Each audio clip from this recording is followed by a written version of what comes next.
Hey everybody, before we start today's episode, I just want to mention that the Squared Circle Time Machine now has a Facebook page. You go to facebook.com, search the Squared Circle Time Machine there, and you can find our Facebook page. Give us a like, give us a follow on the Facebook page, and you can keep up to date with everything that's going on our podcast, as well as what might be coming up in the future.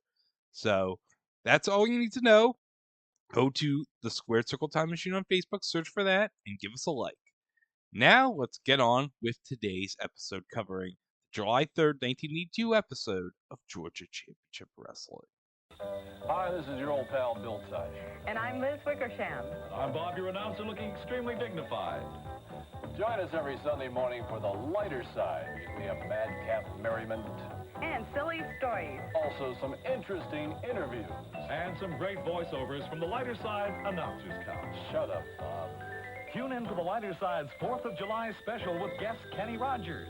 This Sunday morning, 10:05 Eastern Time on SuperStation WTBS.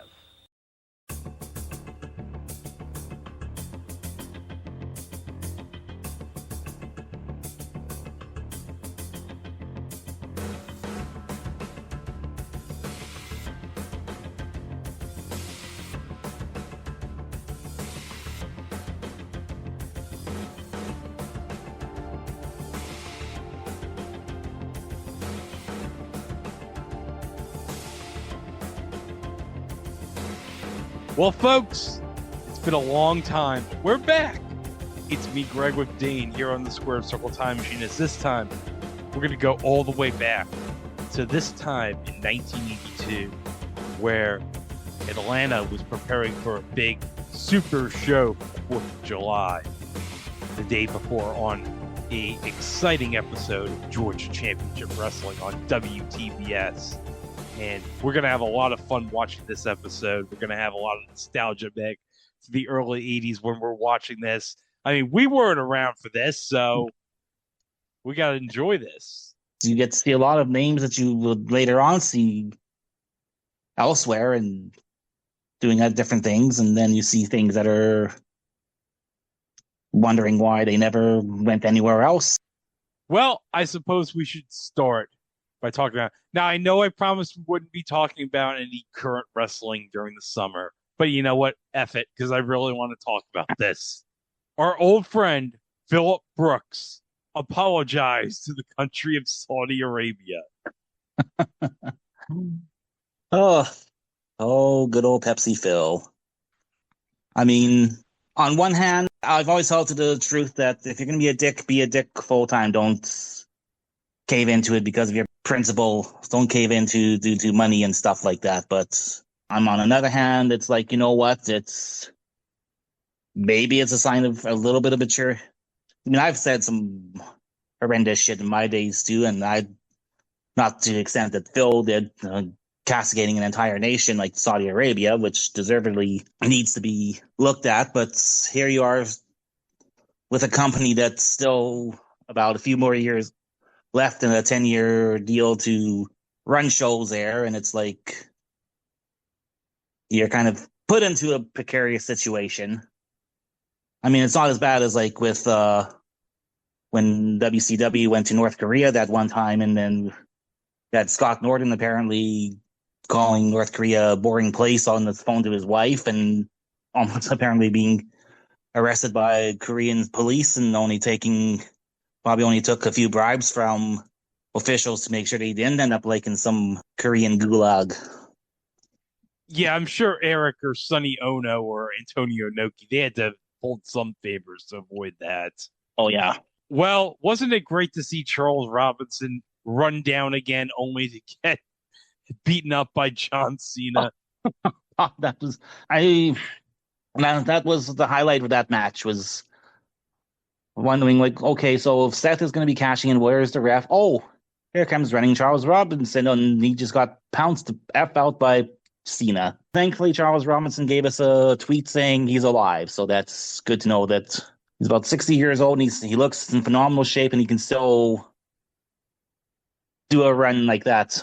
You know, I hope when I'm Little Nate's age, I hope I can run as fast as that. Oh, yes. Well, that's enough about that. Mm-hmm. Oh, yeah. I forgot. All In's like in a week and a half. Oh, yep. Well, the less said about that, the better. According to Dave, it's going to be the largest non-WWE attended event in North America, so that's got to be the equivalent of a participation. Hold on. I'm calling bullshit on that. They were Nitros at the Georgia Dome that are probably going to have bigger attendance than All In. Give me a break, Dave. Well, Dave's got to try to huff all the copium he can to soothe himself and poor Tony that they're not as, maybe their niche product isn't quite as mainstream as they wanted to be. No.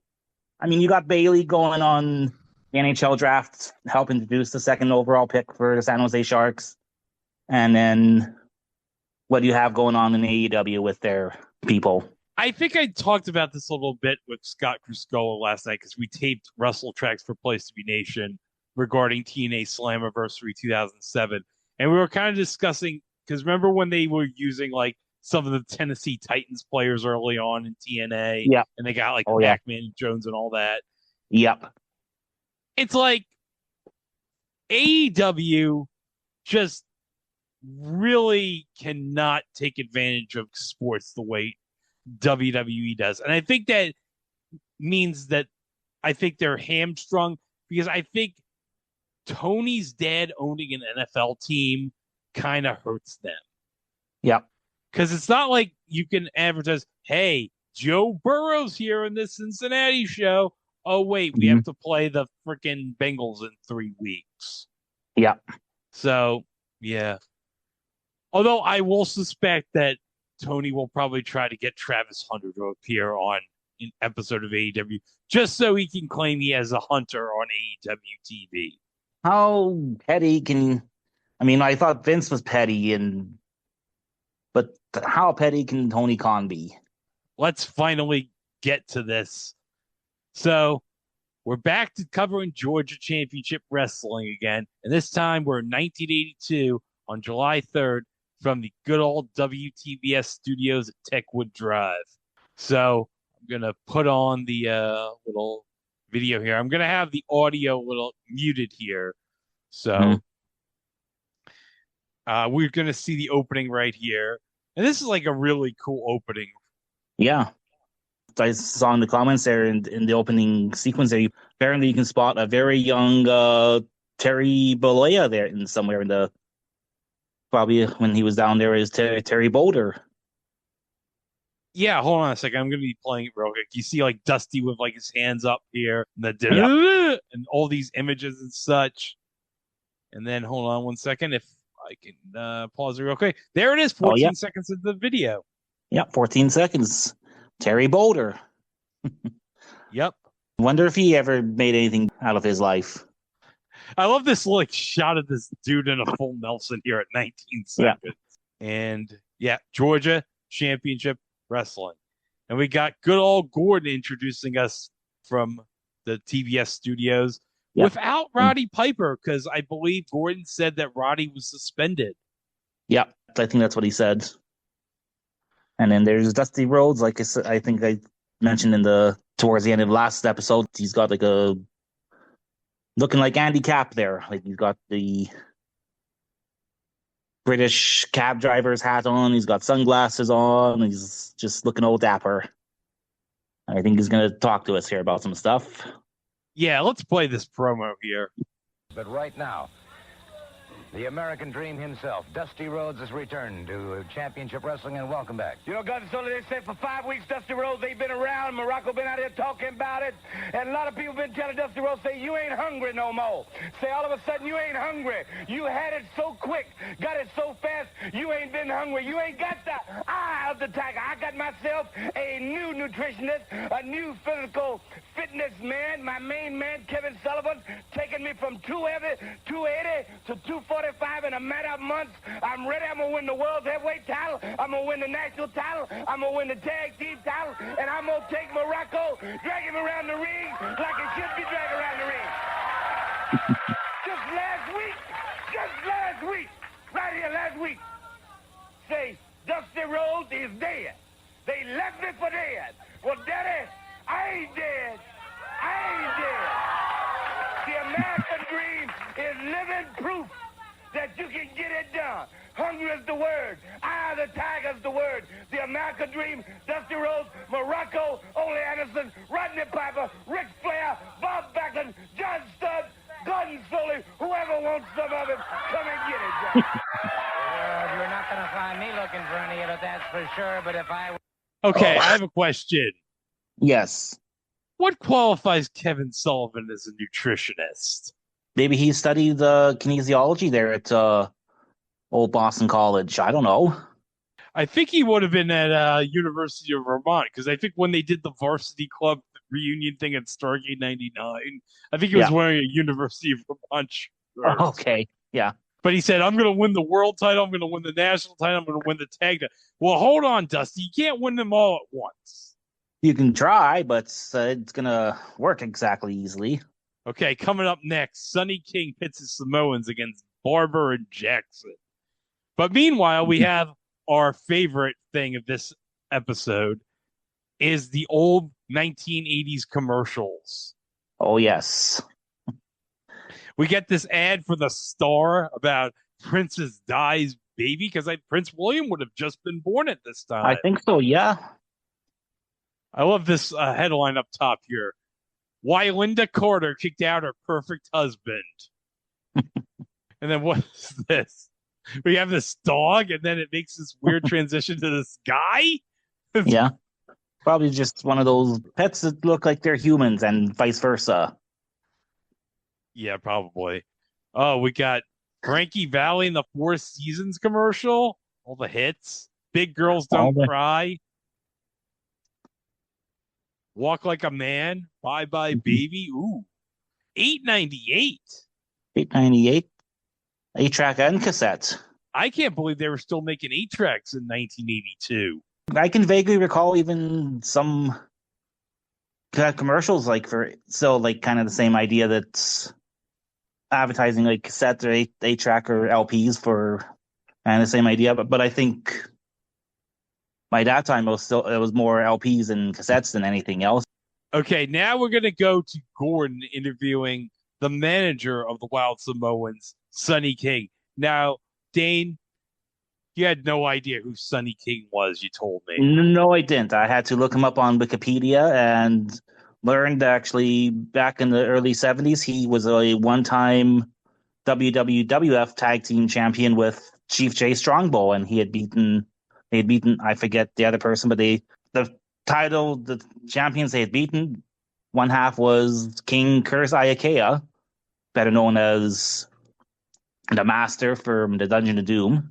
And then they would lose the titles about a month later to Professor Tanaka and Mr. Fuji, who, of course, would go on to have many successful tag team title reigns in that promotion. And also, apparently, in 1985, he had stopped a attempted burglary at one of the Carolina shows as the would-be thief had somehow overpowered or outsmarted the elderly security guard. And Sonny King himself got stabbed about 5 times by the robber. Ooh, damn. Yeah. Well, so the reason I know who Sonny King was, remember when the Iron Sheik cut that promo on Kramer? Okay, yes, that promo. Yeah, and he was showing all his black friends. He had a picture of Sonny King with Sheik, and he was like, Jabberman zoom it. I'll never forget in that promo how the Iron Sheik challenged Kramer to have a match in either Canada or New Jersey.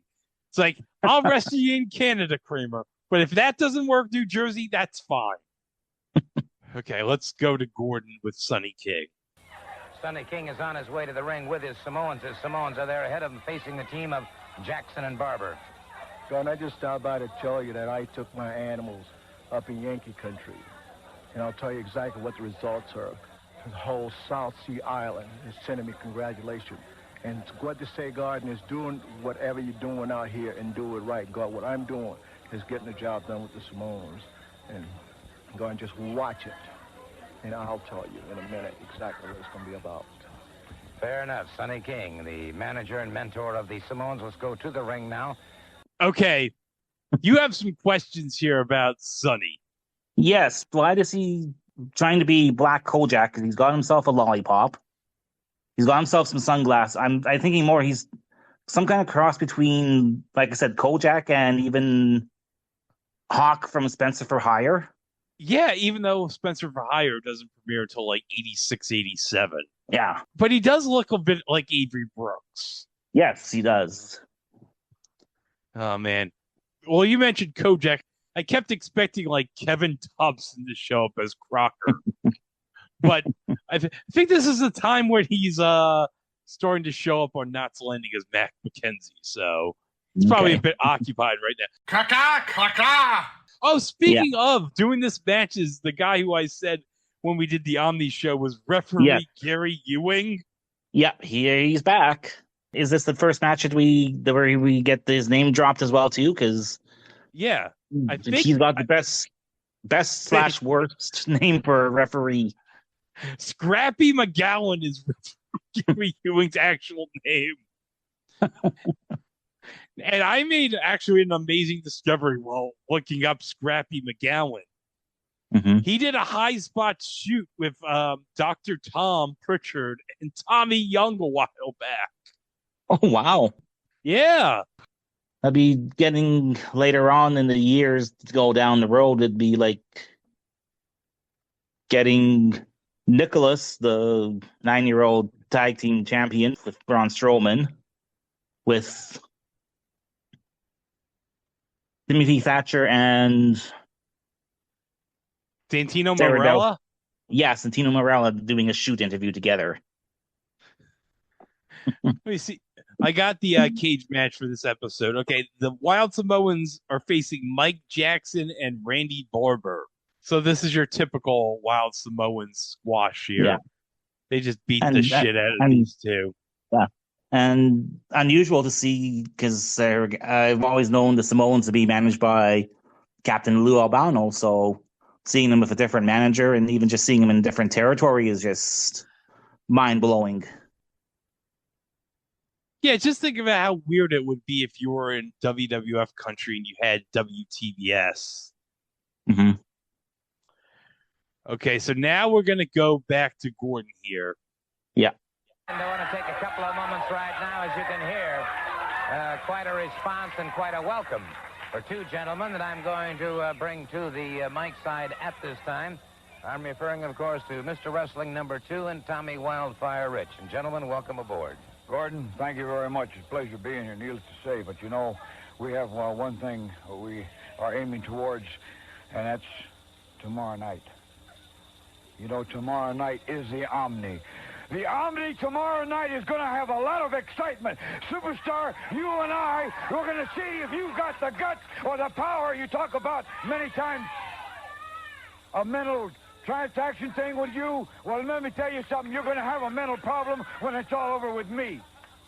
Tommy, of course, an important night for you. You know, 4th of July, it's party time, Gordon. You know, Dusty was out here a while ago. He's fired up, Two's fired up. I've been talking to the strong man, Ivan Pusky, and you know what he told me? He said, you don't have to worry about Pig Face, and you don't have to worry about Stan Hansen. He said, you just stand back and let me get some of them, so I'm ready. Ole Anderson, you better watch out, brother. The Omni, you're going to get whipped like he's never been whipped before, Gordon. Here's a look at it's the fire. You know, I always wondered what the deal was with Tommy Rich as a kid, and now I can see why he was such a big deal at this time. Mm-hmm. And Mr. Wrestling 2. I don't think that's probably the first time I've ever heard Mr. Wrestling 2 speak.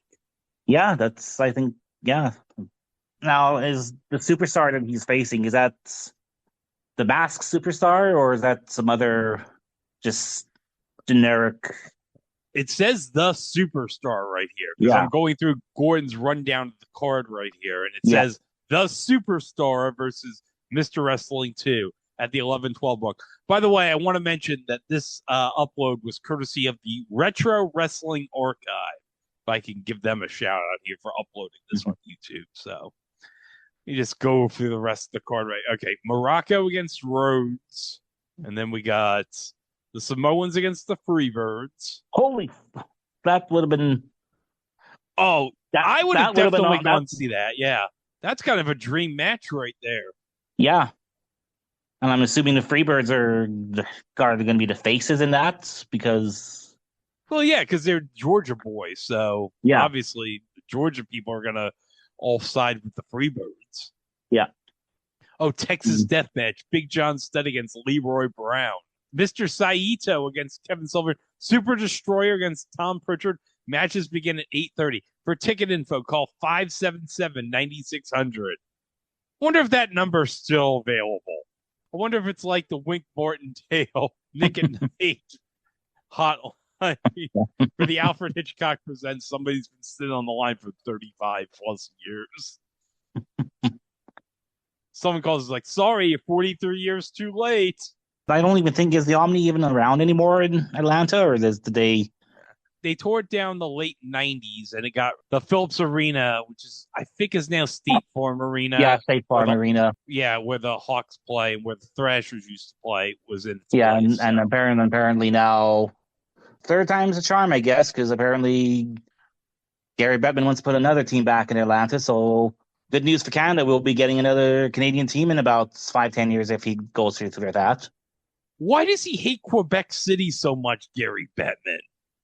I don't know. It's even just seeing, like, I think a couple of years ago, like, they did a WWE Raw taping there at Studiotron Center, as it's called, which is the remodified Quebec Coliseum. It looked ship ready and ready for an NHL team. Meanwhile, we'll put a team in Salt Lake City because reasons. Yeah.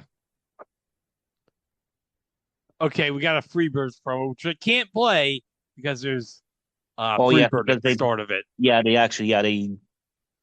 played the openings to Leonard Skinner's Freebird, and it's the Michael Hayes and Bam Bam Gordy version of the Freebirds we're getting tonight. Yeah. And I believe Michael now has the mustache because I've seen some GCW episodes from like late 81, early 82 where Michael doesn't have the mustache. So he's full stashed here. Yep. He's going to be going to Texas in a couple of months and everything's going to be so great for Michael. Yeah. All right. So we're going to go to commercial break. What the hell is this? It's the steam away. You can steam. I guess if you don't have it's basically, it looks like it's a small iron just to make sure that all your clothes are neatly pressed. This is like the dumbest item I've ever seen in my life. It's like, why would you want to use these crappy, like, irons that ruin your dresses? This is safe. How is this safe? I don't know. I'm, of course, disappointed to see that these are not from K-Tel. K-Tel is basically what Ronco was for you Americans. It's like the all-purpose, made-for-TV commercial people that they would. Plus, they would also put out compilation albums as well too that were kind of skirted copyright laws. You know, seeing this, I think I know this is why, because I remember the story Mike mentioned about how John Smalt ironed a shirt that he was wearing. Maybe this is why he ironed the shirt that he was wearing. He was using this. Yeah, so how to steam away. Like 1982.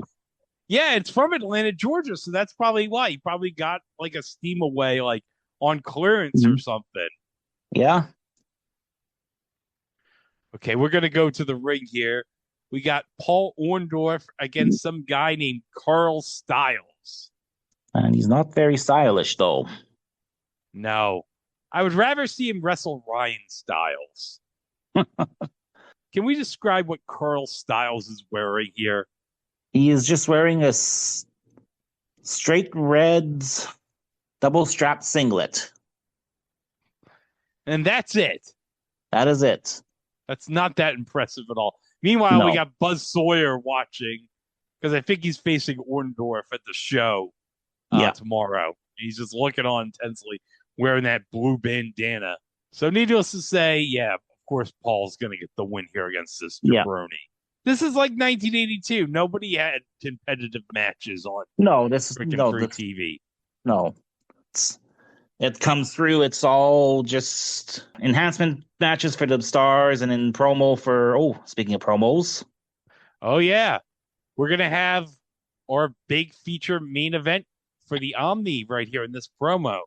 So Gordon is going to have Ric Flair, the reigning NWA World Heavyweight Champion, and Bob Backlund, our old friend, the Worldwide Wrestling Federation Champion. Because remember, it's still 3 Ws yet. Yeah. They don't go to WWF until 83.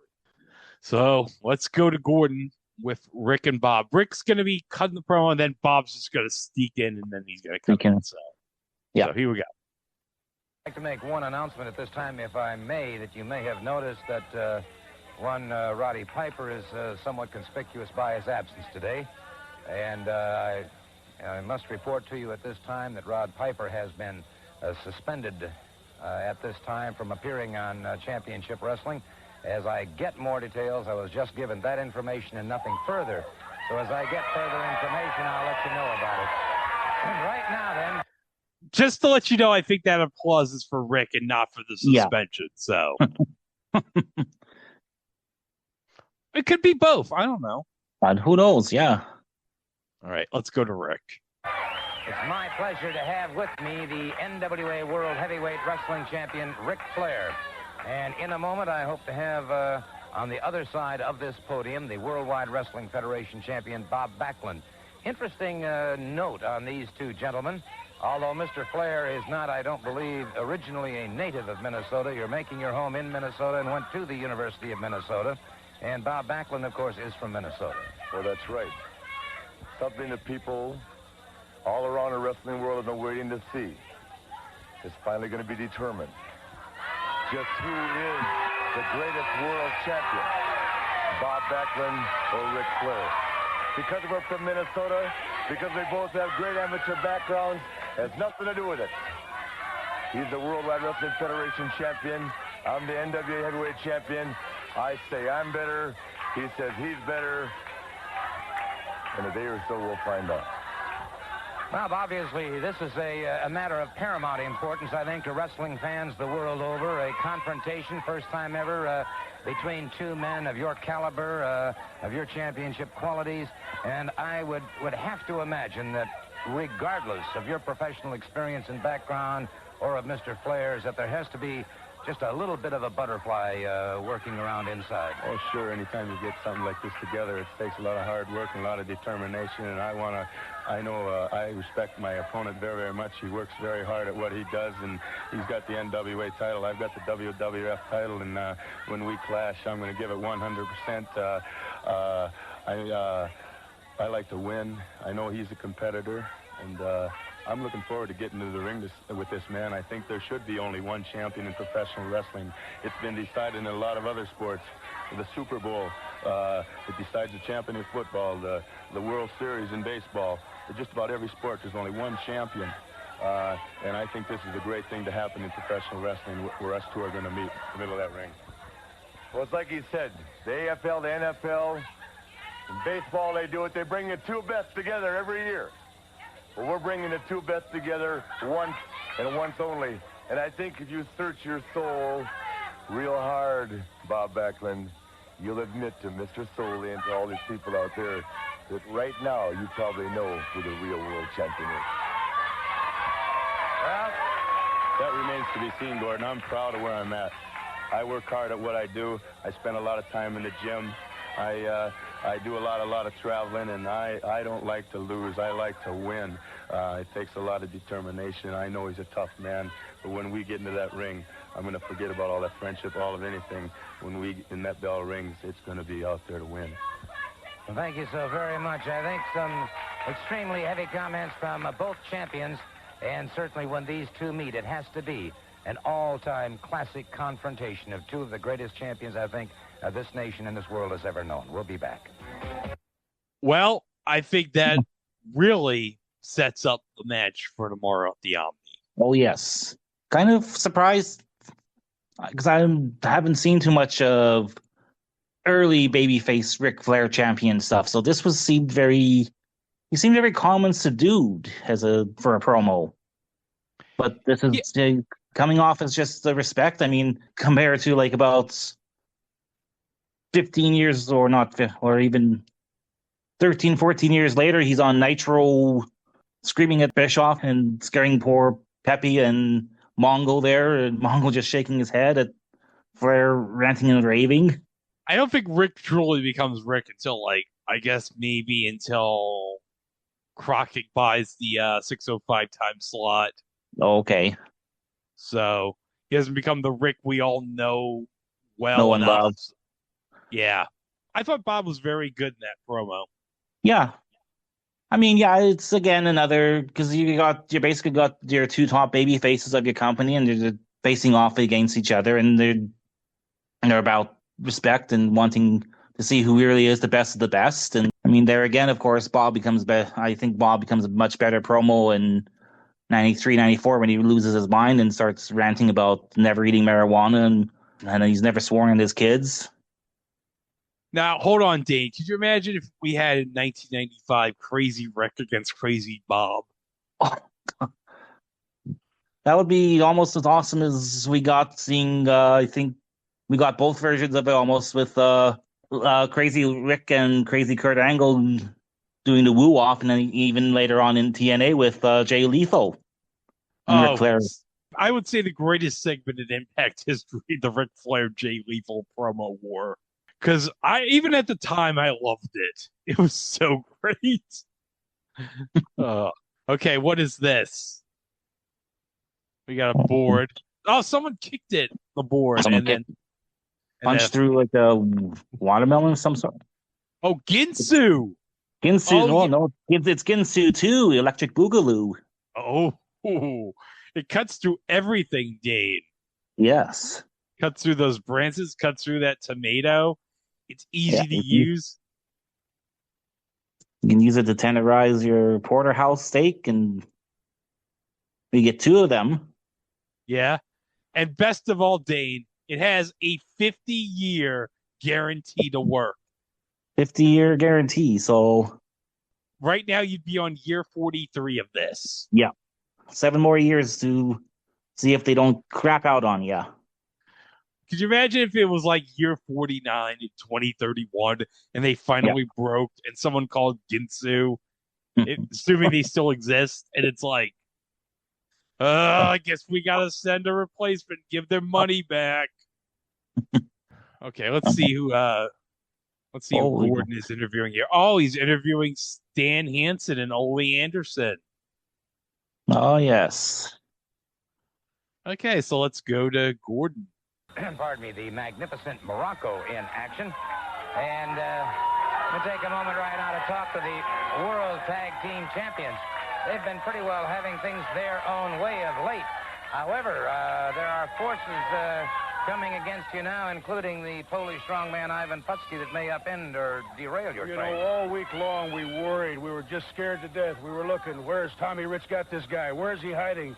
The Polish strongman Ivan Putski is coming. I listened to you talk about it at the top of the show. I listened to Tommy Rich talk about it. Everybody says when he gets a hold of you, we're going to start getting nervous. Well, Putski, where are you? Still hiding around in Poland, Warsaw, New York? I tell you what, I think maybe Putski's a little scared of Hansen and Anderson. You know, I think Putski's probably not smart enough to be scared of anybody, but let me tell you something. He's excited! The Green White Sox! Okay. Since you're not paying attention, since there's no videos, it's not a video podcast, Don Muraco just randomly showed up. Shows up and rips his shirt and starts cutting a promo too. and since we all love Don Muraco, this is just absolutely great. We got Ole, we got Stan, and now we got Muraco. This is like, oh, heaven. And I love that I paused this at 26:59. Gordon's face right here. Gordon's like, you gotta be kidding me. Oh. The big White Sox is excited. He can get excited. I hope he's excited. We're all excited. Everybody wants the excitement in the air. We want to be excited. I hope he's hungry. I hope the big White Sox hungry. Here I am. Come here, Middle America White Sox. Where are you? Where is it? Magnificent Muraco going into action. You know, that's what I like about Don Muraco. You know, when he gets out there, he's got something to say. He says it. And whoever the big white shark is, I guess that must be a Dusty Rhodes or somebody like that. That could fit Tommy Rich or this Ivan Putski. But we're all here. The three of us are here. We're just waiting. Where are they? Well, we're going to find out, I'm sure, before the day is out. Might just point out that the magnificent Muraco is in the ring at this time. He's going up against Carl Veazey. 1 fall, 10-minute time. Oh, Carl Veazey. It says Dale Veazey on Cage Match, but whatever. Carl Veazey, Dale Veazey. Who cares? He's just another ham and egger that Don Muraco's just going to beat up. Yep. And convincingly. Yeah. Just like little. What is it? Oh my! Look at this. It's kind of like a tombstone he does with this finishing move here. Yep. Gets the 3 count. That's the victor. Coming up next, the Rich Morton match is next on our agenda of excitement. Ooh. So Tommy Rich against Pete Morton is next. Atlanta Braves baseball ad against the Cincinnati Reds. Yup. Let's see. Actually, you know what? Let me go to Baseball Reference and find this game real quick. Baseball Reference, Reds, Braves, July 3, 1982. And we got a commercial with Joe Torre right here because he would have been managing Atlanta at the time. I think it was his first year with Atlanta because he had managed the Mets from 77 to 81. It was his first year with Atlanta. They won the NL West that year. Okay. Atlanta won 4-2 over the Reds. And let me just see here. Dale Murphy batted cleanup. He was 1 for 3. Former Yankee Chris Chambliss had an RBI and a hit. Let me see who the Reds had in their lineup. Was Seaver pitching? No, Seaver was not pitching because this would have been his last year in Cincinnati. Okay, Dave Concepcion and Johnny Bench were in the lineup, and that's pretty much it. That's pretty much all I recognize on the Reds in 82. Because I think by this time they'd lost George Foster to the Mets. Pete Rose was already in Philly at this point, so. Yeah. Okay, so it's Tommy Rich against who the heck was that guy at Luchador? Oh, Pete Morton. Pete Morton. He's got like an Andre the Giant type getup here. Yeah. With the strap over his shoulder. Mm-hmm. Wonder if Andre was watching this match saying, "Oh, one day I might wear that outfit." Yeah. And of course, Tommy Rich is victorious, getting the victory here. And let me just see how he wins this match. Damn, this is a long ass match here for a squash match. I'm guessing they tried to make it like a kind of sort of a competitive match here. Try to give this jobber here some shine. Yeah. Okay, here we go. The finish of the match. Crossbody. 1, 2, 3. Hansen and Holy looking to cause some trouble. Oh, Holy's taking his jacket off and. Oh, here's Ivan Putski. Polish power, Ivan Putski. They were wondering where he was. There he is. He's going to do some flexing. Much better looking shape than the first time I was introduced to him, which was in 97 when he showed up to help his son Scott Putski against Jerry Lawler and Brian Christopher. Oh God! And then didn't Scott like blow out his knee or something? Blew out his knee on the first pay-per-view match that he had with against Brian Christopher. Oh, and also, I think I remember around this time too that we had that Jerry Lawler. Someone bought him the Big Book of Polish Jokes, so he was rattling off the old Polish jokes at Scott Putski's expense, and I think even TSN had the disclaimer crawler going across it. The views here expressed are those solely of Jerry Lawler and not of TSN.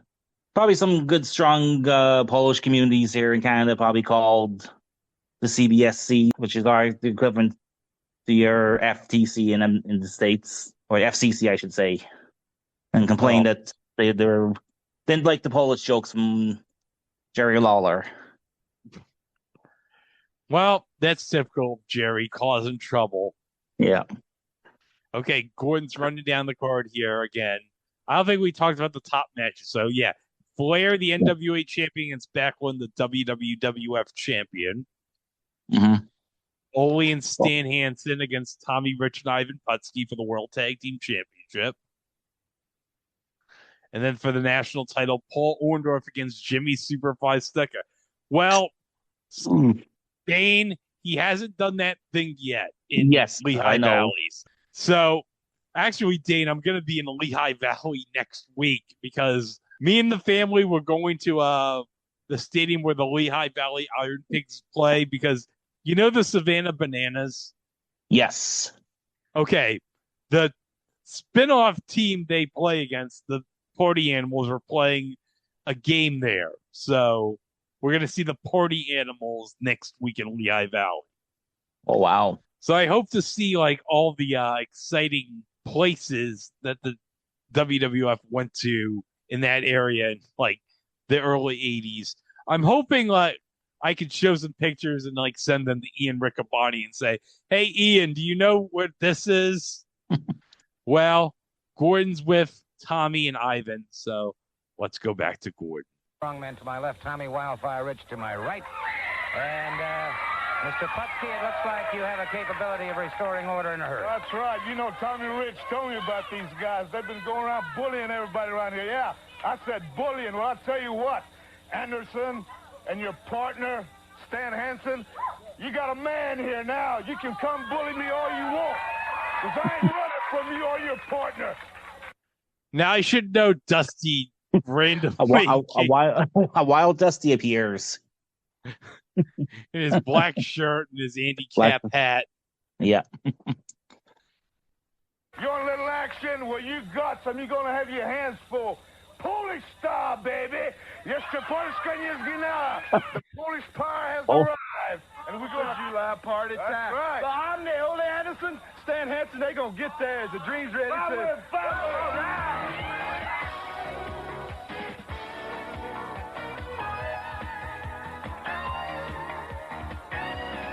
Okay, still to come, Ole and Stan take on Pritchard and Powell.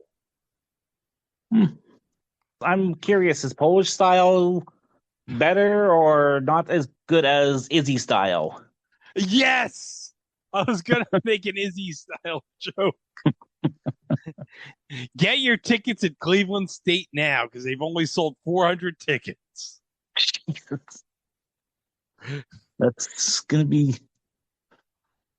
Wow. At least Tony can take comfort that his house shows draw better than freaking Izzy style. Hell, I think I showed you on that I'm probably looking at going at TNA is actually making its first foray ever to Edmonton here in September for Victory Road, and then that day after some Impact tapings. So, oh man, I hope Lance makes an appearance in front of the crowd. That would be nice if he did. Yeah, I would love it. Okay, we got this country music promo. Okay, this guy, Ralph Emery from WSMV in Nashville, he's going to tell us about 50 original country hits. Okay, all sung by the original artist. Oh, Barbara Mandrell, Linda Ronstadt. Ooh. Merle Haggard. Yeah. Buck Owens. Yeah. Many more. Just call that toll-free number. Yeah. Let's see. Marie Laveau at $14.98, 3 record set, 2 8-track or cassette tapes. I feel bad that the New Jersey residents, they have to call a different number. Why is that, I wonder? I don't know. There's probably like some law or something that's some law or that. I know, because I know here in Canada, like I think it used to be like when you did some Quebec residents had to probably force over so you can get poursuivre en français, c'est tout, which is English translation for service in French, press 2. Okay. Or maybe even like their taxes as well too are a little bit different, because I know they have a slightly different tax code and tax laws in Quebec than they do in the rest of the country. So, All right. So we're going to go back to the ring. We got the World Tag Champs, Ole Anderson and Stan Hansen, taking on Jim Powell and a very young, not quite doctor yet, Tom Pritchard. he's still working on his doctorate, I guess. Yeah. And look at that. I think Tom's going to come to blows with Scrappy McGowan right here. Yeah. But yeah, Dr. Tom, he doesn't have his doctorate yet. And probably explains why they got the crap kicked out of them by Ole and Stan. Yeah. Baptism by fire to be in a TV squash match against Ole and Stan. Yeah. Especially Stan, because look at Stan's like, oh my God. He's like a hoss in that ring. Yeah, he's ooh. Oh, that lariat. Yeah. That's such a devastating move, the lariat, and oh, the poor guy, this Jim Powell guy, as Tom and Scrappy are trying to attend to him. Oh, well. Okay, so now we're going to go to Gordon and Paul Orndorff right here, the national champion. So, the national heavyweight champion, Paul Orndorff, is with me right now, and here's a man that I think every aspiring athlete could certainly look up to. Thank you, Gordon. Thank you for those words. You know, here lately, there's been a lot of people to put their names on some contracts. I'm going to be defending this belt all over the country. There's people like Don Muraco, Jimmy Snuka. They're coming from out of the woodworks everywhere. Everybody wants a title shot at the national champion. Well, my name is on a contract. It's an open contract, and I'll... Right here's the guy. You better take that belt home, and you better sign it up. I should know Buzz Sawyer came in on screen to answer to Paul, so... Yeah. For the audio people, so... And you better put it around your waist and take some pictures with it on, because it's not going to be with you long, brother. I'm going to promise you that. Let me just say one thing, Gordon. I've already proven who was the better man between us two. But I'm going to tell you something. When I go to bed at night, you can be sure of one thing, that I'll sleep with one eye open, because I know what kind of people are around here.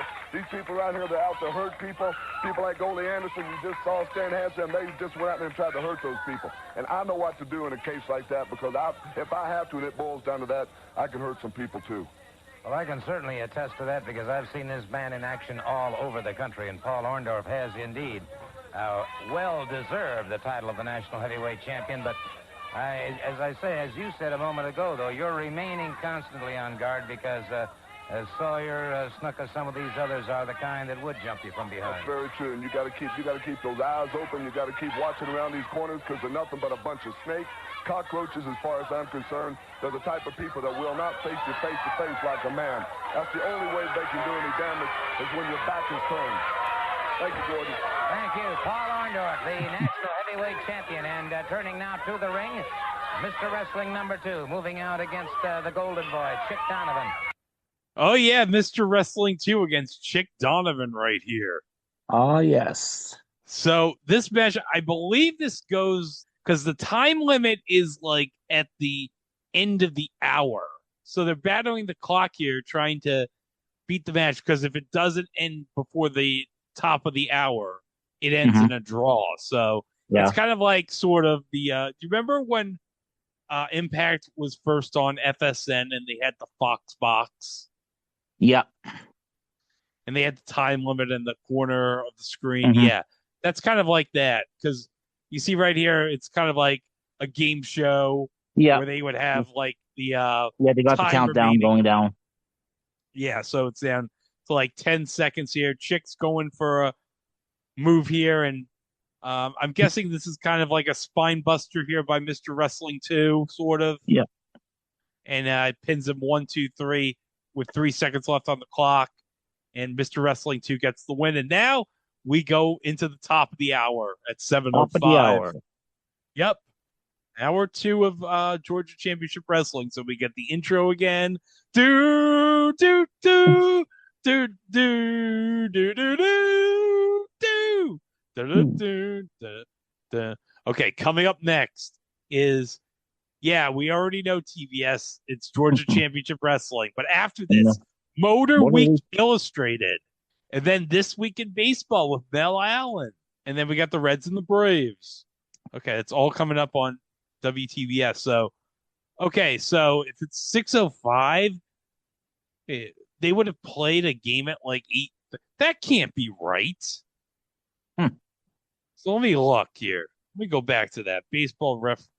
When did that game start? It says 2:15, which is the time of the game. It does not give me a time on Baseball Reference for when this game started. Okay. Maybe it was West Coast got a replay or something. I don't know. You know what? I think they might have said earlier it was a replay. Now that I think about it. So it does make sense. Okay, yeah. I think it was a replay now that I'm remembering, because I remember rewatching the episode when I first watched it. I do now think that they said replay of the Reds Braves game. So that does make sense. Okay. Because it would have been weird if they had played a game at like 9 o'clock at night. Yeah. Okay, now we go back to Don here with Gordon. And okay, can we describe what Don is wearing this shirt? He's got a yellow mustard tank top on. I can't quite make out the words on it, so. It says Water Safety Officer. Water Safety Officer. Is he foreshadowing the Baywatch lifeguard match that Savage and Flair would have in 95 at Bash at the Beach? Oh, my God. Oh, man, that was some match, that Baywatch lifeguard match. You know, maybe one day we should, for the podcast, do the Baywatch episode, WCW. Yeah. Talk about Ric Flair, property developer. Yeah. All right, so let's go to Gordon and Don. The American Dream, Dusty Rhodes. We'll see the Samoans, and we'll be seeing Brad Armstrong. The young man has been nominated. Miraculous, like Gordon, like when you got the big white shot, when you were sitting under the lifeguard tower all summer long with nothing happening. All of a sudden the fishermen come in and say, there's one 12 plus. It's a big one. So you run down, you get the triple tanks, and then you load the spear gun, you go deep, and you look for him. And here he comes, swimming along evilly, Dusty Rhodes, and you have him in your sights.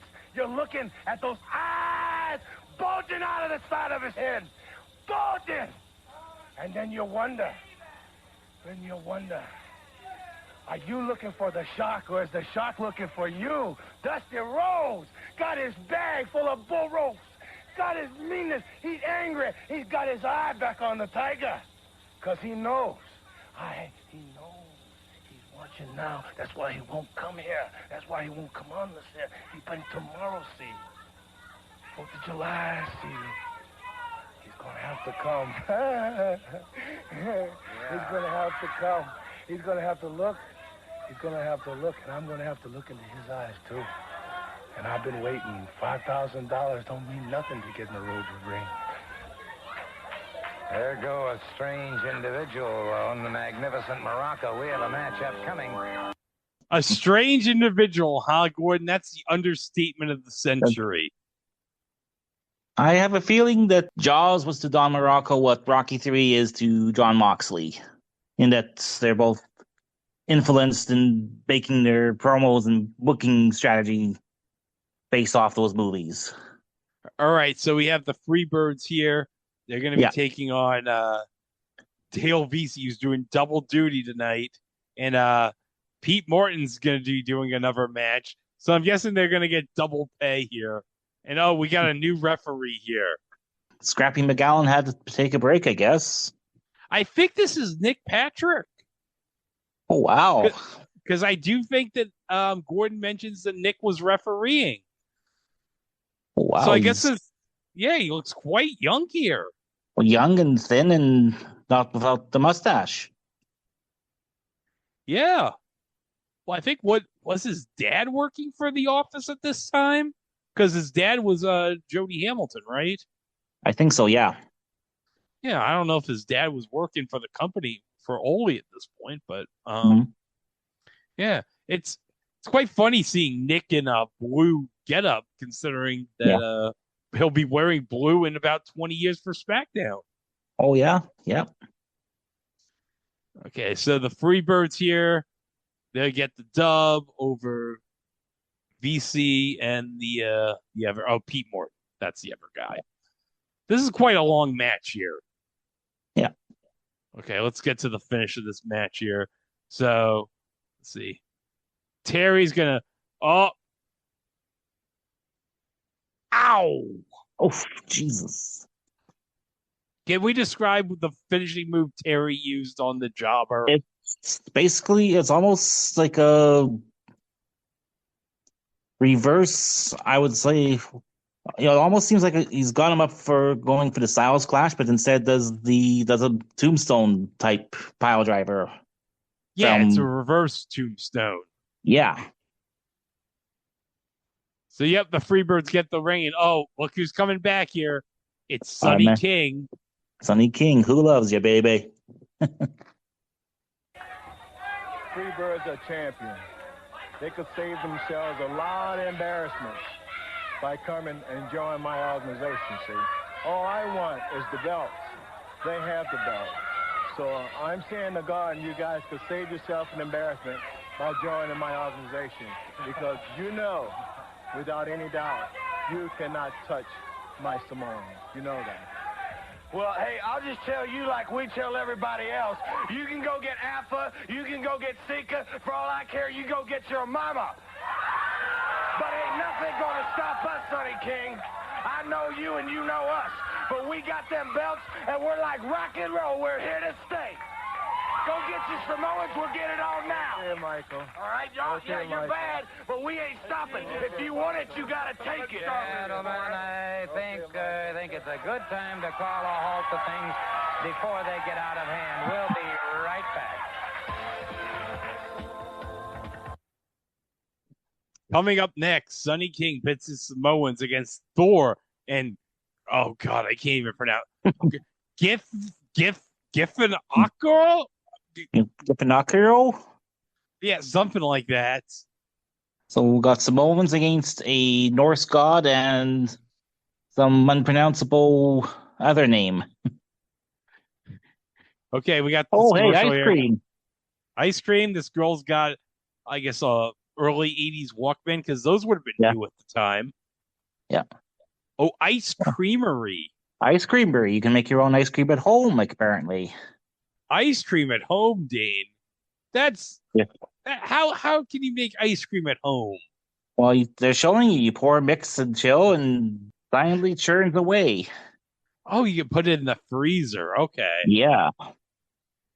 Pour, mix, and chill. Ooh. Well, this lady's loving it. Warding costs $40. The machine costs $350. Damn, that's a lot of money for 1982. Yeah. Let's see. Okay, you get this recipe book. Yeah, for free. Yep. Well, you can make low-calorie ice cream if you're watching your weight. 100 calories a serving. Oh, okay. It's getting $17.95. Yeah. I think that's 300. It's like they're saying you would spend $380 for a machine like this in a retail store, but with this one low-time price of a rush delivery, $17.95. Yeah, 1-800-257-1234. But if you're a sap who lives in Jersey, you have to call 800-232-6966. Or if you're too lazy to call, you just send this to P.O. Box 7500 Atlanta, GA 30357. You have to wait 4 to 6 weeks for it to arrive, though. Oh, this could explain why. The company that makes this is in Jersey. Ah. Okay, that might explain the difference. The phone numbers. Mm-hmm. Okay, now the Samoans are back for their second match of the day. They're taking on one of the guys' names is Rick Thor. Rick Thor. That explains it. Okay, and Tony Gincaro is the other guy. Okay. So did the teletype person have a stroke when typing out the second person's name then, or what? I don't know. Maybe he was wrestling by like a gimmick name and somebody told him that's a stupid name. Just use your real name. Mm-hmm. Or maybe he was using his shoot name and somebody told him don't use your shoot name. I don't know. Yeah. So, the Samoans. Okay, here we go. Finish of the match here. It's going to be the flying headbutt from the second rope. And 1, 2, 3. The Samoans get their second win of the day. I don't know which one is which here, even for both the job team and because you got one Samoan pinning and then you got the other Samoan tossing the other guy out of the ring. I think this is Alpha that did the pin here. Yeah, and then it's Sika there that just doing the rake here to avoid the breakup with the pin. Okay. Yep. Oh, we're going back to Don again? Don.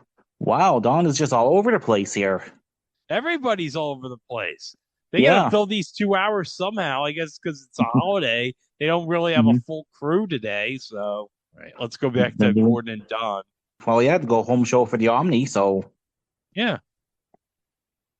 Very quickly, there's wrestling tonight in Augusta, Georgia, and in Gadsden, Alabama. Tomorrow night, of course, the Omni here in Atlanta. Monday in Gainesville, Florida, the Stephen O'Connell Center. Tommy Wildfire Rich will be there. Tickets are available at all Gainesville O'Connell Center outlets. On Thursday night in Jessup, Georgia, and Friday night in Conyers, Georgia. And, of course, this man will be in action. You've chummed up the water and you've laid enough bait. And the water becomes a crimson mass. And you poke. You poke the white shark a couple times. He gets mad. He gets angry. And then he's going to come looking for you. I'm ready, he says. I got the eye of the tiger, he says. I'm bad, he says. Whether it's Gordon Solie or Tommy Rich or Bob Backlund, I'll take them on. Or this is Muraco. Magnificent Muraco. Come on, Dusty Rhodes. Championship Wrestling is coming your way beginning Monday, July 12th. 8:30 p.m. in Muskegon. Okay, we're going to have GCW on tour. So let's see what's coming up here. Yes. Yeah. Muskegon, Michigan. Call 733-9401 on Tuesday, July 13th, Saginaw, Michigan. At the Saginaw Civic Center. Match time 8:30. And then on Wednesday, July 14th. Oh, Canton, Ohio. The Canton Civic Center. Time 8:30 on Thursday, July 15th. Charleston. At the Charleston Civic Center, match time is 8:30. And on Friday, July 16th, in Dayton, Ohio, at the Hera Arena, match time 8:30. Make your plans now to be in Muskegon, Michigan on Monday, Saginaw, Michigan on Tuesday, Canton, Ohio on Wednesday, Charleston, West Virginia on Thursday, Dayton, Ohio on Friday. Okay, so that's where they're going to be next week. Oh, we're going to go back to Dusty here. Back to Dusty and Gordon. Yep. Dusty Rhodes at the Omni here in Atlanta.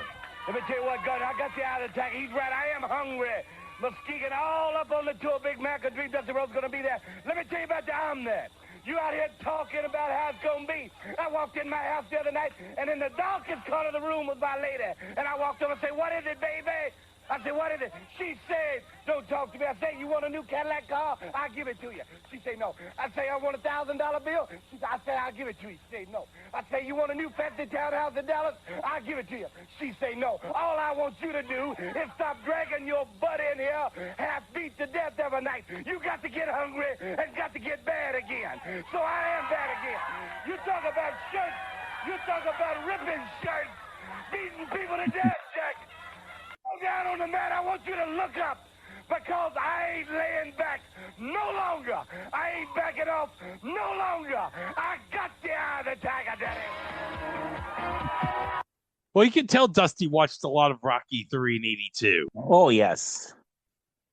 You got the eye of the tiger, and he's talking to his old lady's getting tired of him coming home beaten up. Now, is this wife number one that's Dustin's mom, or is this wife number two that's Mama Rhodes, also known as Cody's mom? Okay, let's see. Cody just turned 40. Cody would have been born 85. Yeah, and actually I just just before we were talking a bit about that on the WCW YouTube channel, just uploaded the Great American Bash 1985, which apparently was 6 days before Cody was born, apparently. I wonder if Mama Rhodes was at that show. Yeah. With little Cody inside of her. Okay, so we got Time Life books, $9.95 shipping and handling. 15-day guarantee. Could learn a lot about home repair here. Yeah. Now we're going to go back to the ring here. Don is back in action. He's taking on Randy Barber. So let's get into the finish of the match here and see how Don wins. Scoop into a tombstone. Look at how he's just holding his ass right here, Don. Yeah, watch where those fingers are going, Don. Just nonchalantly pins the jobber as we get the station ID for WTBS. And that's your dub for Don Muraco. And now, okay, we're gonna go back to Paul. And he's got this time he's got like a little what do you say he's wearing here? He's got a nice checkered shirt on. Okay. So Paul's got the national title with him, so let's go back to Gordon and Paul. Followed his career since, frankly, he was in high school, and I'm referring now to the national heavyweight champion, Paul Orndorff. Thank you, Gordon. You know, I just watched that match out there, and there's no doubt about it. Don Muraco, he wants a title shot with me. It's going to be tough. He's a tough man. He's out for one reason, too. He's out to make a name for himself, and it seems to me that he's doing it. You know, we got a lot of things going on. We got the World Tag Team belts. You know, Ole and Stan Hansen, you just saw them. A lot of things are starting to happen around the Georgia area. And I've been signed, or my name is on the contract automatically. I got people coming in from all over the world now wanting title shots at the national belt. You got Buzz Sawyer, you know, we haven't seen the end of each other, too. You know, there's still some animosity between us two. That's a fellow named Snuka that you're going to have to work Very true, very true. Jimmy Snuka, I'll be seeing him right in the near future. That's going to be a tough match. You know, we were once one half of the World Tag Team champions at one time, so I know Jimmy well, and I know a lot of his moves. We got Bob Backlund here. We got Pusky. We got Super Destroyer. It's just unbelievable, you know. I've been all over the world, and I've seen a lot of talent, but I have never in my life, and I really mean this, seen the talent that is in the Georgia area right now. And everybody is fighting for one thing only, and that's to get up here on top. And right here, this is what it's all about. The man that wears this belt is on top. And I know what to do to keep this belt. I've been a champion before. I know what it takes to win one. I know what it takes to keep it. And I'm going out there going with everything in mind, with every move that I know, with everything. You know, that's the reason why that I waited for almost 5.5 years before I came back to the Georgia area, because I wanted to come here when it was right and when they had the talent they got. And I think everything is right now, and I'm looking forward to things that's going to be happening here in the near future. Thank you so very much, Paul Orndorff, national heavyweight champion, an outstanding athlete, and a gentleman outside the ring and inside the ring as well, but a man of great intensity. We'll be back in a moment. Okay, I like the fact that they had a close-up of the belt right here. Yeah. That is a nice-looking belt, actually. You know what? For a late 70s, early 80s era belt, that's not too bad. I kind of like these flames right here on the left and right in the center plate. Yep. Kind of looks very Olympic flamey. And then the leather strap is kind of like it's a mix of red, white, and blue. Yup. Okay, so let's get into our next commercial break. Friday Night Forever. Ooh, Candlelight Music presents Friday Night Forever. Let's see. Oh, please, Mr. Postman. My Girl. This is all side one. Come and Get These Memories by Martha and the Vandellas. Ask the Lonely by the Four Tops. Baby, I Need Your Lovin' by the Four Tops. Do You Love Me by the Contours. This is not sold in stores. Okay, side two. We got Heat Wave by Martha and the Vandellas. The Tracks of My Tears by Smokey and the Miracles. Million Sellers, Where Did Our Love Go? Diana Ross and the Supremes. Candlelight exclusive, I Can't Help Myself, Sugar Pie Honey Bunch by the Four Tops. Okay, I'm sold now. I'm going to buy this album. Yeah. Well, you have to. It's not sold in these. Well, you have to buy it through this offer because it's not sold in the stores. Okay, let's see. How much does it says? Oh, $8.99 for the collection for records, and then $9.98 for each record cassette. And then, okay, yeah. You got to call a separate number again in Jersey. So, okay. Let me hold on a second. 7 Norton Lane, Huntington Station, New York, 11746. That address is here in Long Island. So, you know what? I am entertained. I'm going to go to Google Maps and see where this location is. So, hold on a second. I'm going to go to Google Maps right now. So, let me just see where this is. Okay. Let's see what the address was. 7 Norton Lane, Huntington Station. Okay, let me just okay. All right. I have it in Google Street View right here. So let me just share it. Okay, here it is in Google Street View. It is like an office building right here, I guess. It's your generic office building. See it. Let me just move a little bit real close. Move here on the in the street view. There's what I presume is like the back here. There's like a fence. No, let me just go here. Let's go here a little bit, and then just go into the building right here. And okay, I see the park. There's like a parking. There's barely like a parking lot here on this side here. Almost like a office complex of some like business complex. Yeah, it's probably what it is. I don't know what it would have been like. Okay, I can see more dates. So let me just go to. Okay, let me see what. Okay, it only goes as far back as between July 2012, June 2017. So we have one for July 2012, one for September 2013, December 2016, which is what this is, and June 2017. So let me just. Do we see if there's any difference right here? Let me just go. I'm at 2012, so I'm going to go back here. So this is like in the middle of some neighborhood here in Huntington Station. Yeah. So, yeah, this is probably like some office complex. It probably like, I'm guessing, is leased out to a bunch of companies. There's something called Tech, spelled T-E-Q. Let me just see what that is. Okay, hold on a second. Yeah. Peak, Huntington, New York.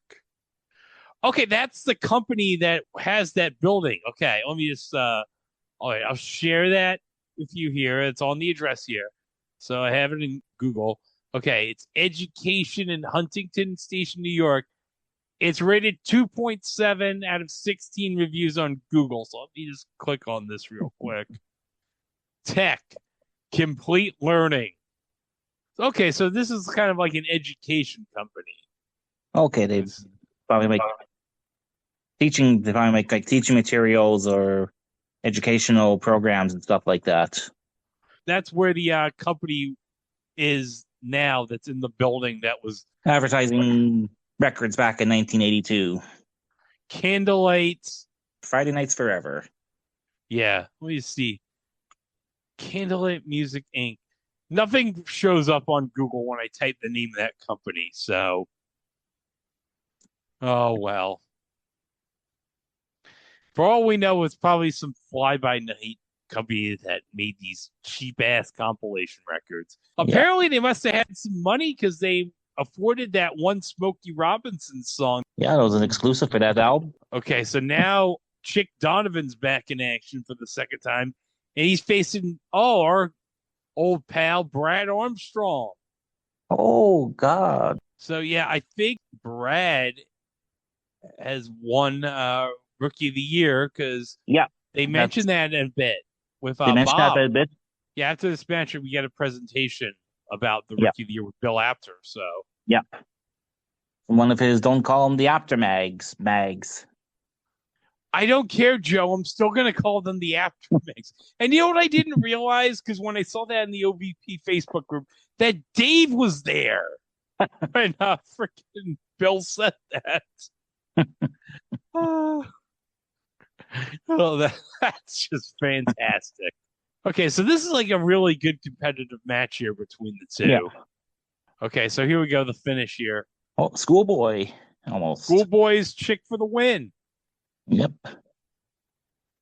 All right, so now let's go to the interview podium with Gordon, Bullet Bob, and Brad. So let's go to them. Suddenly, he was able to make that one counter move and got that count of 3, and that's what it's all about. With me right now, of course, the managing editor of Inside Wrestling, Wrestler Magazine. This man, when it comes to publications, is certainly, I think, the most well-known editor in the nation, Bill Apter from New York. He is with me and with Bob Armstrong, and, of course, the man who, got banged up in that one pretty good. May have a broken nose out of that, but he has been named the Rookie of the Year. That's right, Gordon. You know, I travel all over the world looking for scoops, and I came down and found out that Brad Armstrong has won the Rookie of the Year award. Congratulations, Brad. there's something. I love that Bill was like, I came down looking for scoops and I found a hot scoop that Brad won for Rookie of the Year. So I was like, I had to be here to see it. Well, this is 1982. News travels a bit differently. So yeah, the internet was still just being tested. Things like the aftermags and newsletters obsolete. Yeah, because the Hulkster told us, like, the internet Observer has was all like, the internet has all the scoops. Dear God, if we ever cover that pay-per-view, like, okay, the thing that's most insane is not Hulk burning the Observer. It's the fire that gets out of control that freaking Sting has a bottle of water trying to put it out. All right. Let's go back to Bill. Very important. You know, Bob Armstrong held that honor in 1968, and I believe, if memory serves me correct, Bob and Brad are the only father and son to have ever done this. Am I correct, Bob? That's exactly right. You know, Brad was just a youngster when I brought home the Rookie of the Year award, and Brad looked at that thing and he said, Dad, congratulations. And never did I think that Brad would be wrestling and he, too, would win the Rookie of the Year award. We are the only father and son team. I've looked back in the archives. So far, we're the only father and son team that have won the Rookie of the Year award, and I'm so proud I could bust. He just had a heck of a match. Brad has learned to take a licking. What did Bob say? That... Him and Brad are the only father-son team. Thankfully, he had to clarify that it was that has ever won, because he won the Rookie of the Year award back in '68, as Bill Apter nicely pointed out to us. Brad has won it there, so they're the first father-son duo that's ever done that, apparently. And Bob is so excited he could bust. Which I maybe in 1982 that had a different meaning. Yeah. I don't know. And keep on ticking, brother, and we're going to keep on. From now on, when you see Armstrong, you're going to see action, the double-A connection, Armstrong and Armstrong. I'm tickled to death. When Bill called me at home and told me that Brad had won the Rookie of the Year award, I can't tell you how it made me feel, Gordon. Well, I can assure you, Bob, and you too, Brad, and Bill, of course, we here on Georgia Championship Wrestling are exceptionally proud as well, because this is an international situation, and being named Rookie of the Year on an international basis is certainly a real plaudit, both to the Armstrongs and... Well, you know, Gordon, I think what put Brad over the hump, there were 5 guys up for the Rookie of the Year award. There was a guy from California, New Zealand, Australia, and one more from Japan. But when Brad won the U.S. junior title, he was the youngest man ever to win this. I think that kind of put him over the hump, and that's what enabled him to win the National Wrestling Alliance Rookie of the Year award. And, brother, I'm tickled to death. I really can't tell you how I feel about it. Well, we've been giving Brad a chance here to get his breath back, and I'll tell you what, I know that nose is giving you a lot of pain right now, and I won't ask Brad to say a whole lot, but certainly my congratulations. Well, thank you very much. I think Dad pretty much said it all. You know, when he said he's so proud he's about to bust, that's the same way I feel. I just feel like it's a big honor to me, and I certainly...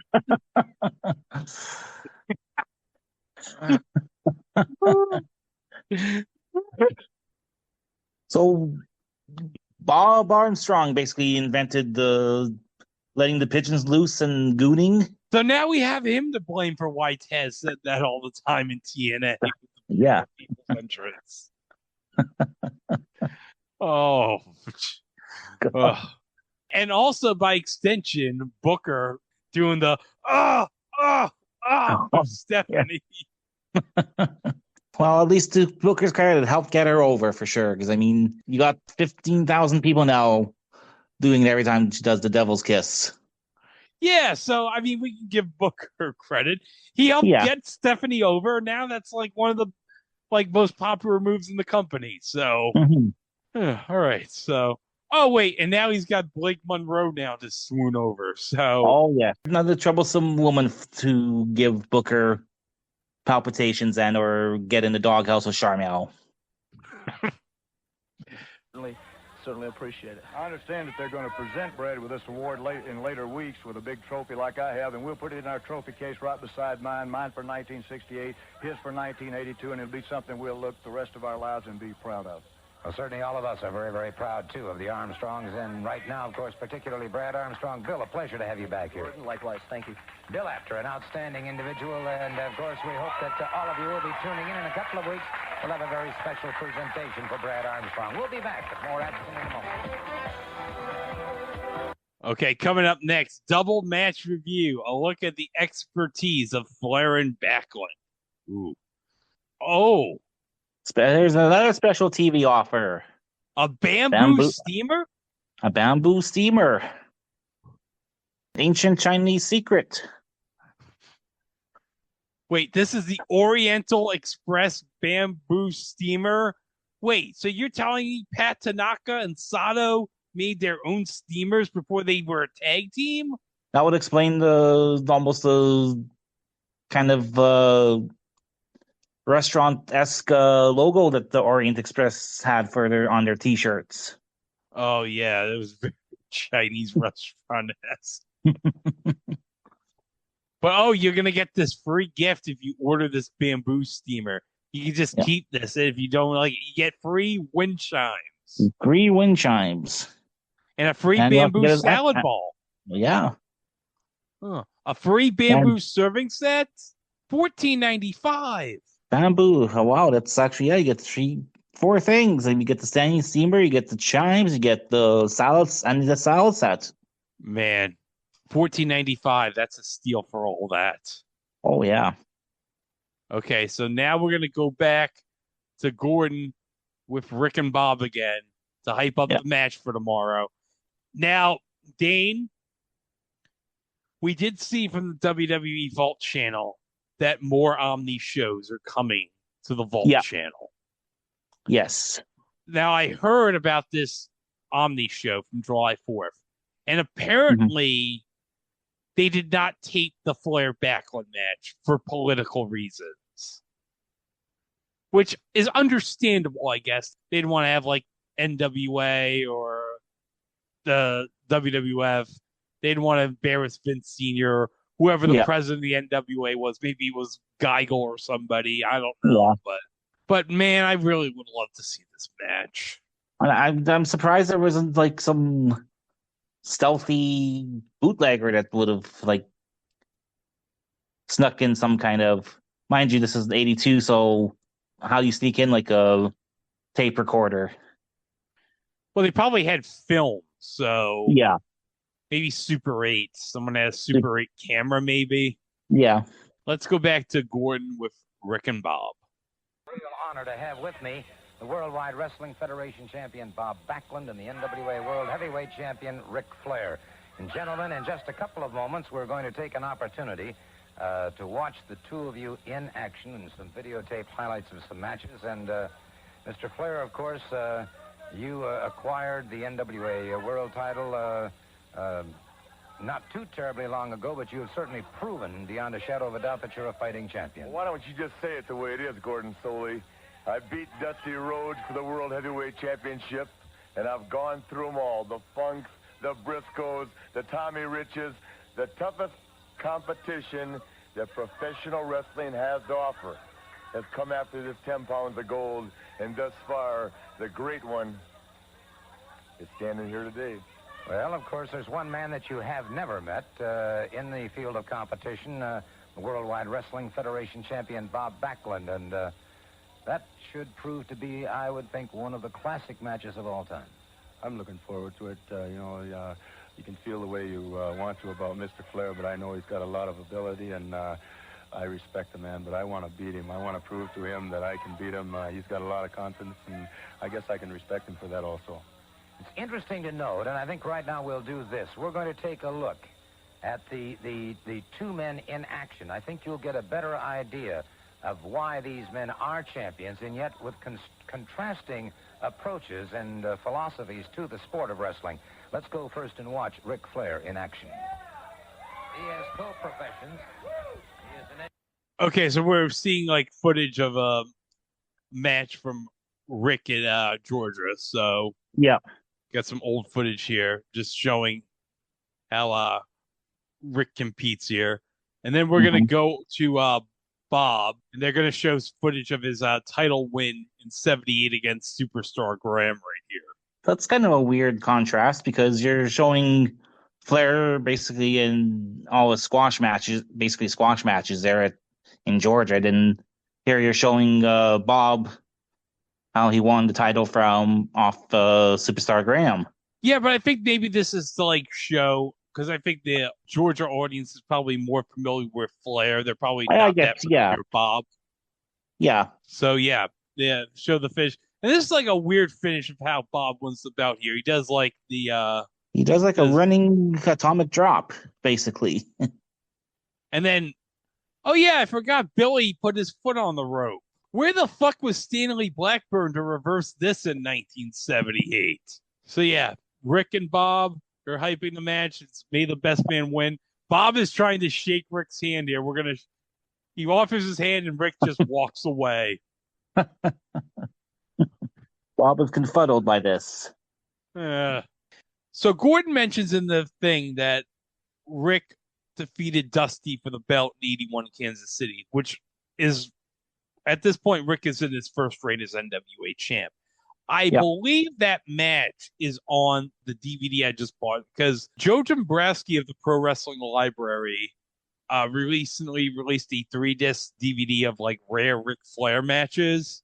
Okay. And I think the '81 title change match in Kansas City is on that DVD. Okay, so let's go back to Gordon here. He's going to be interviewing somebody. An outstanding athlete. We've got some... I want to take a moment right now to talk to the superstar, of course. There's great action coming up tomorrow night here in Atlanta at the Omni. Well, there's going to be a lot of activity all over this area. I see Bob Backlund and Ric Flair. And you understand that these individuals are vying for the same ultimate goal, the #1 position. I hope I'm going to be able to see that at the attained. But tomorrow night, right here in the Omni, wrestling #2, you and I are going to be involved in a different type of battle.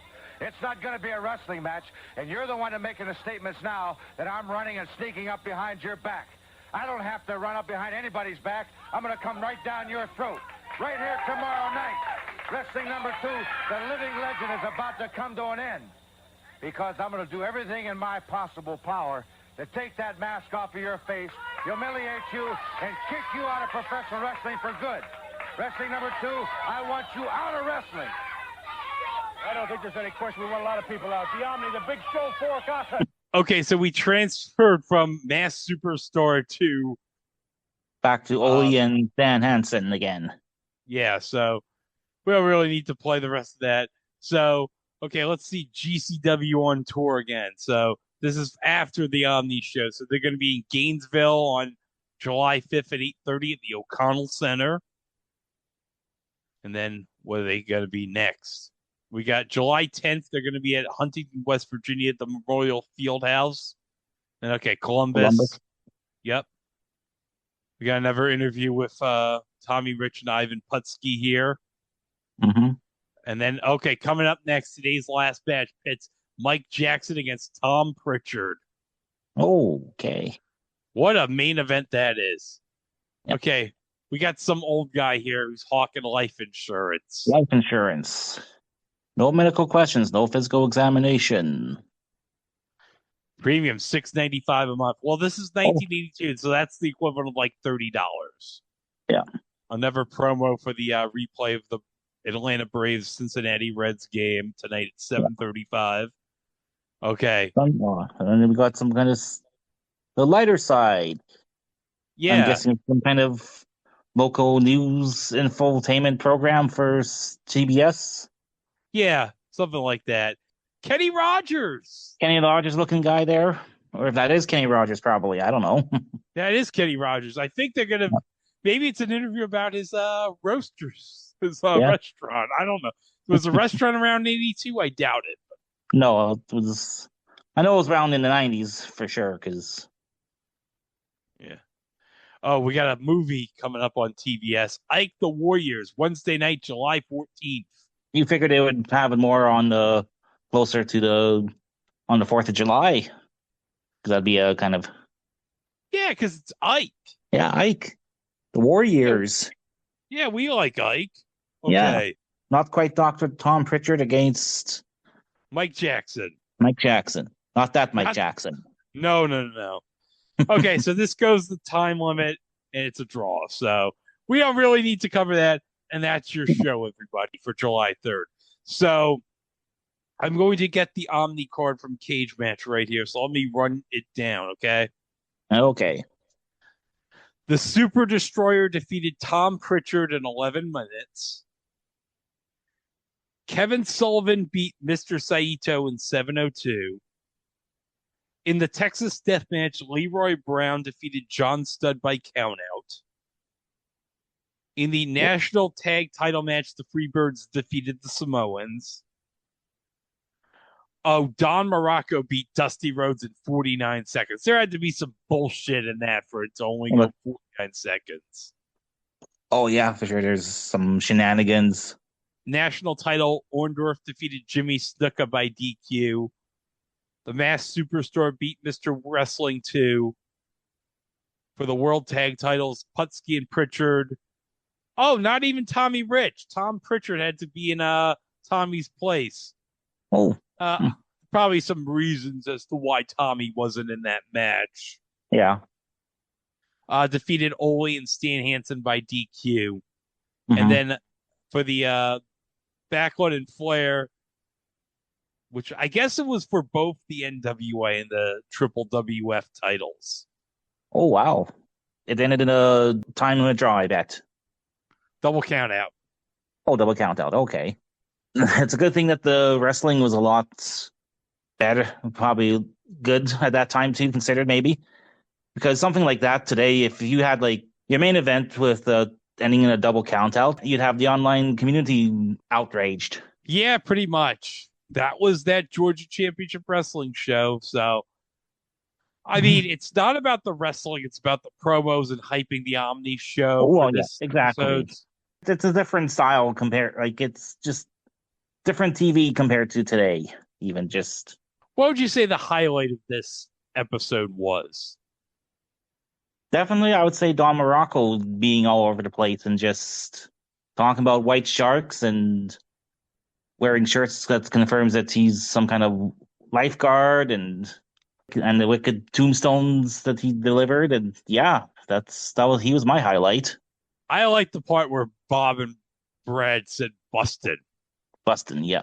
Bustin' makes him feel good. Yeah, too bad it's not 1984. That would have made much more sense. Yeah. And with both things, because we had the Ghostbusters theme, and then also I think we had the Jerry Lawler parody Wimp Busters from Memphis. To be quite honest, I much prefer Whammy Busters, but that's just me. Yeah.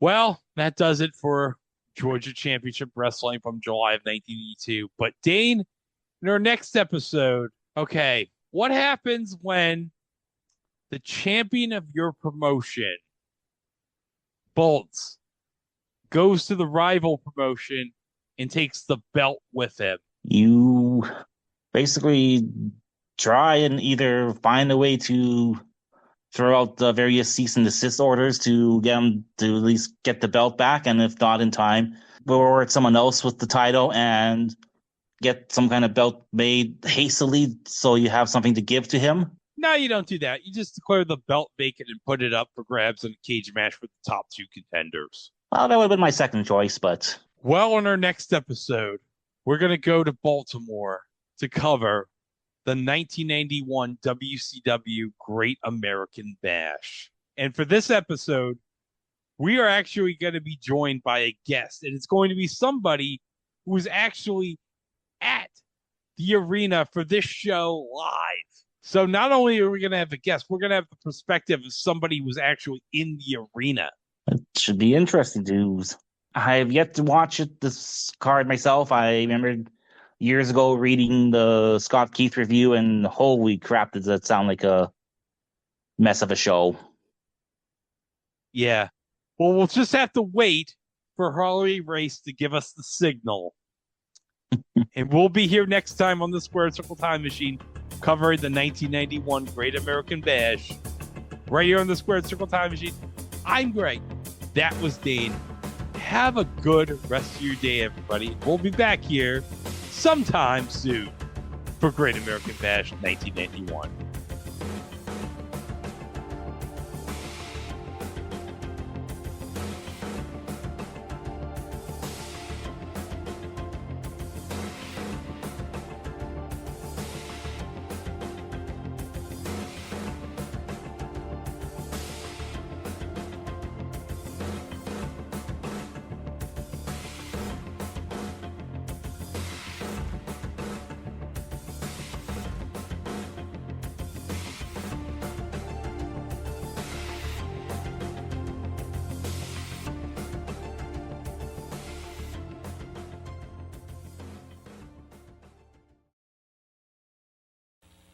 They crave it in Kansas. They love it in L.A. Can't get enough in New York. Yes, all America is falling in love with ice cream. Now, introducing the Ice Creamery, the cordless electric countertop miracle that lets you make your own rich, delicious ice cream flavors easily, effortlessly. Just pour, mix, and chill. Just pour in the natural ingredients. Mix with a wooden spoon, then turn on the automatic ice creamery. Silently, smoothly, it churns away. Next time you open the door, you're treated to the most delicious ice cream you've ever tasted. Just pour, mix, and chill, and look at the result. Smooth, cold, creamy, bursting with natural flavors you mix in minutes. Heavenly vanilla flecked with flavor. Deep, rich chocolate, fresh fruit strawberry, zesty mocha. All so incredibly easy. You just pour, mix, and chill. Watch. On the left is expensive grocery store vanilla. On the right, the ice creamery. Let's compare the ingredients. Look at that cardboard box. No wonder all those chemicals are in small print. Now your ice creamery. Only the good natural flavors you mix yourself. No wonder ice cream machines are selling so fast. Stores can't keep them in stock. The wearing cost $40. Here's one for $350. But on this special TV offer, let us send you the cordless electric ice creamery for the incredible price of just $17.95. Plus, as a free bonus, the low-calorie book of homemade ice cream. Dozens of easy recipes for chocolate ice cream, strawberry ice cream, all less than 100 calories a serving. The book of low-calorie ice cream. Yours free with the fabulous automatic ice creamery, just $17.95. Money back if not delighted. Use your credit card for rush delivery. Here's how to order. For rush delivery, use your charge and call toll-free 1-800-257-1234. Or to avoid COD charges, send $17.95 to Ice Creamery, Box 7500, Atlanta, Georgia 30357. But for faster service, call now toll-free 1-800-257-1234.